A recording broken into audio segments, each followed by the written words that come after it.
ଜାନୁଆରୀ 23, 1970। ଏପରି ପରିପୂର୍ଣ୍ଣ ଓ ତୀବ୍ର ପ୍ରେମ, ସୁଷମା ଓ ଆନନ୍ଦ ଦେଇ ମୋ ସତ୍ତାକୁ ପୂର୍ଣ୍ଣ କରିଛୁ ଯେ ମୋର ମନେ ହୁଏ ସେସବୁ ଅନ୍ୟତ୍ର ସଞ୍ଚାରିତ ନ ହେବା ଅସମ୍ଭବ। ଏ ଯେପରି ଗୋଟିଏ ଜ୍ୱଳନ୍ତ ଅଗ୍ନିକୁଣ୍ଡ, ସେଠାରୁ ଚେତନାର ଫୁତ୍କାର ଦୀପ୍ତ କଣା ସବୁ ଦୂରକୁ ନିକ୍ଷେପ କରୁଛି। ଏମାନେ ଅନ୍ୟାନ୍ୟ ହୃଦୟର ଗୋପନ ଅନ୍ତରରେ ଅନୁରୂପ ଅଗ୍ନି ପ୍ରଜ୍ୱଳିତ କରି ଚାଲିଛନ୍ତି। ତାହା ତ ଦିବ୍ୟ ପ୍ରେମର ଅଗ୍ନି।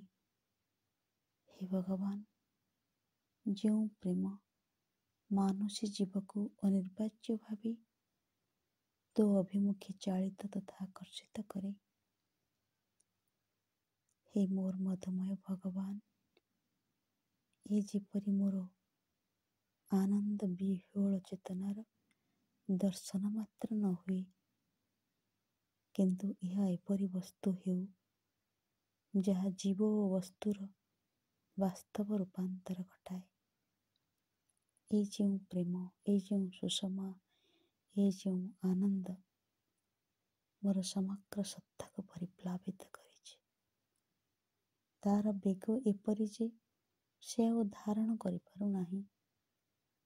ଠିକ୍ ସେହିପରି ଭାବେ ତାହା ଯେପରି ପରିପ୍ଲାବିତ କରିଦିଏ ସେମାନଙ୍କର ଚେତନା, ଯେଉଁମାନଙ୍କୁ ମୁଁ ଦେଖିଛି, ଯେଉଁମାନଙ୍କ ପାଇଁ ଚିନ୍ତା କରିଛି ଆଉ ଯେଉଁମାନଙ୍କ ପାଇଁ ଭାବି ନାହିଁ, ଯାହାଙ୍କୁ କେବେ ଦେଖି ନାହିଁ ସେମାନଙ୍କୁ ମଧ୍ୟ।